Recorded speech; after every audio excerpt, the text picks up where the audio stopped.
प्राचीन कहानियों के ज्ञान के माध्यम से एक और ज्ञानवर्धक यात्रा में आपका स्वागत है।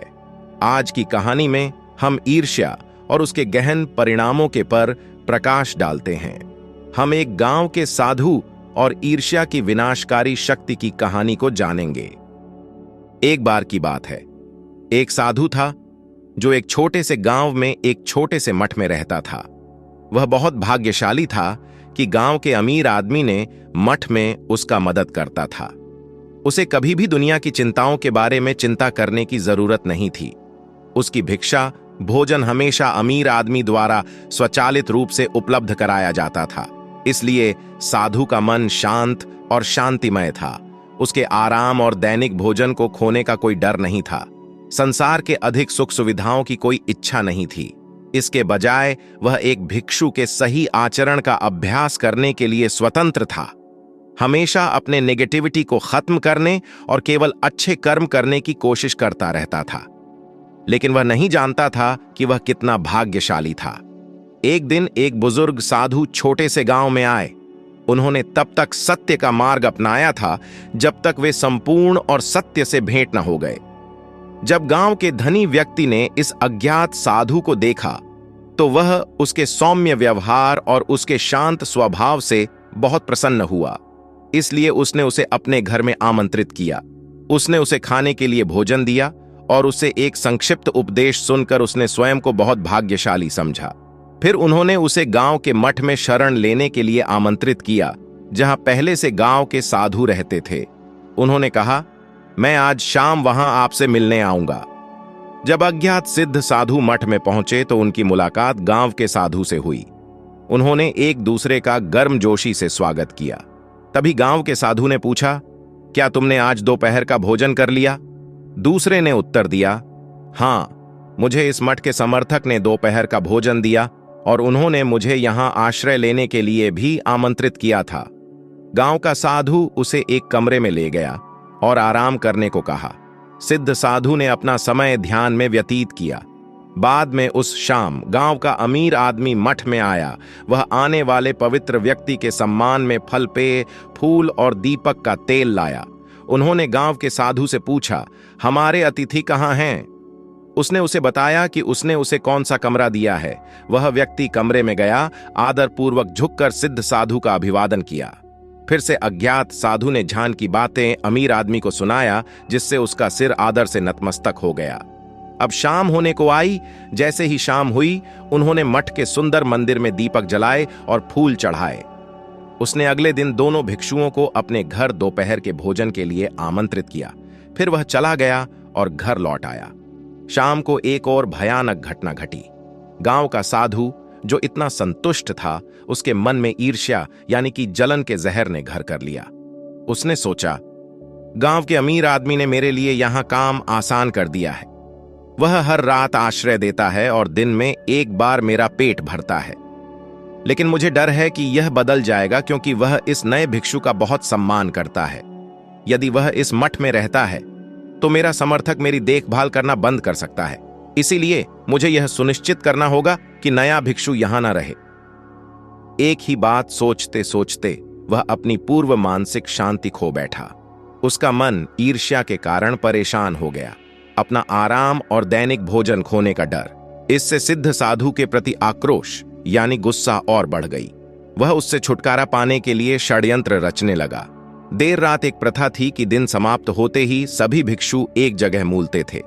सिद्ध साधु ने सभी से सामान्य मैत्रीपूर्ण तरीके से बात की, लेकिन गांव के साधु ने उससे बिल्कुल भी बात नहीं की।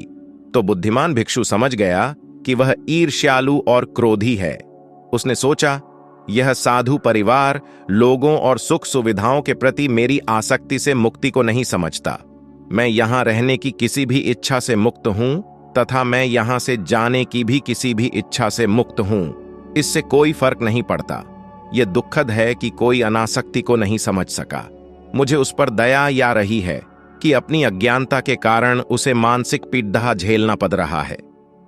वह अपने कमरे में लौट आया, दरवाजा बंद कर लिया और रात भर उच्च मानसिक स्थिति में ध्यान करता रहा। अगले दिन जब मठ के समर्थक से भिक्षा का भोजन लेने जाने का समय हुआ तो गांव के भिक्षु ने मंदिर का घंटा बजाया, लेकिन उसने इसे अपनी उंगली के नाखून से हल्के से थपथपा कर बजाया। यहां तक कि मंदिर के प्रांगण में पक्षी भी उस छोटी सी आवाज को नहीं सुन पाया। फिर वह अतिथि भिक्षु के कमरे में गया और दरवाजा खटखटाया, लेकिन फिर से उसने केवल अपनी उंगली के नाखून द्वारा हल्के से थपथपाया। यहां तक कि दीवारों के अंदर मौजूद छोटे चूहे भी हल्के थपथपाहट को नहीं सुन सका। ऐसे कठिन तरीके से अपना विनम्र कर्तव्य निभाकर गांव का साधु अमीर आदमी के घर चला गया। अमीर आदमी ने साधु को आदरपूर्वक प्रणाम किया, अपना भिक्षा पात्र उठाया और पूछा, हमारे नए अतिथि साधु कहां हैं? गांव के साधु ने उत्तर दिया, मैंने उसे नहीं देखा है। मैंने घंटा बजाया, मैंने उसका दरवाजा खटखटाया, लेकिन वह नहीं आया। शायद वह इतने गरिष्ठ भोजन का आदी नहीं था जितना तुमने उसे कल दिया था। शायद वह अभी भी सो रहा है, इसे पचाने में व्यस्त है, अपनी अगली दावत का सपना देख रहा है। शायद यही वह साधु है जो तुम्हें इतना प्रसन्न करता है। इस बीच मठ में आदर्श साधु जाग गया। उसने अपने आप को साफ किया और अपना लबादा पहन लिया। फिर वह शांति से भिक्षा का भोजन इकट्ठा करने के लिए चला गया, जहां भी उसे भिक्षा भोजन मिले। अमीर आदमी ने गांव के साधु को सबसे अमीर खाना खिलाया। यह स्वादिष्ट और मीठा था, जो चावल, दूध, मक्खन, चीनी और शहद से बनाया गया था। जब साधु ने भरपेट खाना खा लिया तो उस अमीर आदमी ने साधु का कटोरा लिया और उसे साफ कर दिया। उन्होंने फिर से भोजन भिक्षु को वापस देते हुए कहा, माननीय अतिथि भिक्षु, हमारे यात्रा से थक गए होंगे, कृपया मेरा विनम्र भिक्षा भोजन उनके लिए ले जाएं। बिना कुछ कहे उसने दूसरे साधु के लिए भोजन स्वीकार कर लिया। अब तक गांव के साधु का मन अपनी ही ईर्ष्यालु साजिश में फंस चुका था। उसने सोचा, अगर वह दूसरा भिक्षु यह शानदार भोजन खाएगा, भले ही मैं उसका गला पकड़कर उसे बाहर निकाल दूं, फिर भी वह कभी नहीं छोड़ेगा। मुझे इस भिक्षा भोजन से गुप्त रूप से छुटकारा पाना होगा, लेकिन अगर मैं इसे किसी अजनबी को देता हूं, यह झांत हो जाएगा और इसके बारे में बात की जाएगी।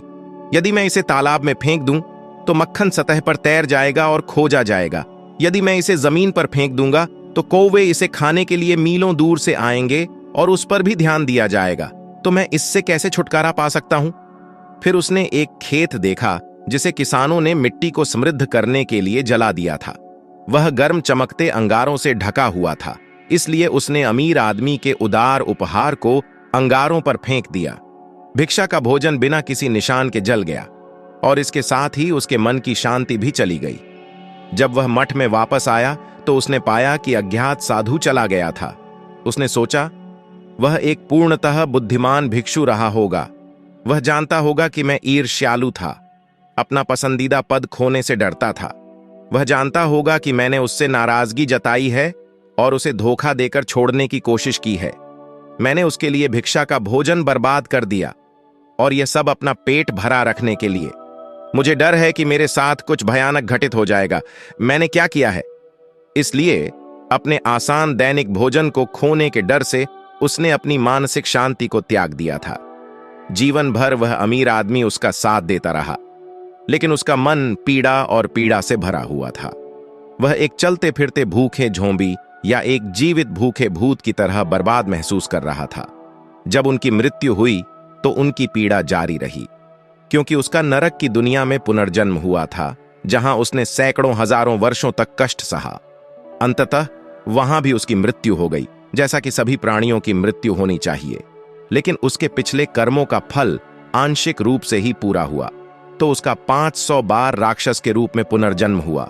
उन 500 जन्मों में केवल एक दिन ऐसा था जब उसे खाने के लिए पर्याप्त मिलता था, और वह था जंगल में एक हिरण द्वारा गिराया गया भोजन। फिर उसका 500 बार भूखे आवारा कुत्ते के रूप में पुनर्जन्म हुआ। पिछले जन्म में एक साधु के भरे पेट की खातिर ये सभी 500 जीवन भी भूख से भरे थे और भोजन पर झगड़ रहे थे। केवल एक बार ही उसे पर्याप्त भोजन मिला, और वह उल्टी का भोजन था जो उसे नाली में मिला था। अंततः उसके कार्यों के अधिकांश परिणाम समाप्त हो गए। तभी वह इतना भाग्यशाली था कि उसे मनुष्य के रूप में पुनर्जन्म मिला। उनका जन्म उत्तरी भारत के काशी शहर के सबसे गरीब भिखारी परिवारों में हुआ था। उन्हें नाम दिया गया मितविंदा। उनके जन्म के बाद से ही यह गरीब परिवार और भी अधिक गरीब और दुखी हो गया। कुछ वर्षों के बाद भूख का दर्द इतना बढ़ गया कि उसके माता पिता ने उसे पीटा और मितविंदा को हमेशा के लिए भगा दिया। वे चिल्लाए, हमेशा के लिए चले जाओ, तुम एक अभिशाप के अलावा और कुछ नहीं हो। बेचारा मितविंदा। बहुत समय पहले उसे नहीं पता था कि वह कितना भाग्यशाली है। वह एक विनम्र ग्रामीण भिक्षु के रूप में संतुष्ट थे, लेकिन उसने ईर्ष्या के झर को अपने मन में प्रवेश करने दिया, वो भी अपना आसान दैनिक भोजन खोने का डर से। लोग मनुष्य में जन्म लेने के बाद भूल जाते हैं कि वो कितना भाग्यशाली है। यह कहानी ईर्ष्या की विनाशकारी शक्ति और किसी के मानसिक कल्याण और जीवन पर पड़ने वाले परिणामों को दर्शाती है। ईर्ष्या नकारात्मक विचारों को जन्म दे सकती है, जैसा कि गांव के भिक्षु के व्यवहार में देखा जाता है। आंतरिक शांति बनाए रखने और हानिकारक परिणामों से बचने के लिए ईर्ष्या को पहचानना और इसे रोकने पर काम करना आवश्यक है। ईर्ष्या रिश्तों में बाधा डाल सकती है और भावनात्मक अशांति पैदा कर सकती है। इस कहानी में गांव के साधु की ईर्ष्या ने न केवल उसकी आंतरिक शांति को प्रभावित किया, बल्कि बड़े साधु के निष्कासन और भविष्य के जन्मों में उसे स्वयं कष्ट सहना पड़ा। मनोवैज्ञानिक रूप से जीवन की नश्वरता को समझना और अनासक्ति का अभ्यास करना मानसिक कल्याण के लिए आवश्यक है। इस विचार को अपनाने से कि जीवन में सब कुछ परिवर्तन के होने लगता है, हानि और लगाव के डर को कम किया जा सकता है। ध्यान और सचेतन अभ्यास अनासक्ति विकसित करने में सहायक हो सकते हैं। तो आप आज से ही डेली ध्यान कर सकते हैं। इस तरह के वीडियो के लिए इस चैनल को सब्सक्राइब जरूर करें। मंगल हो।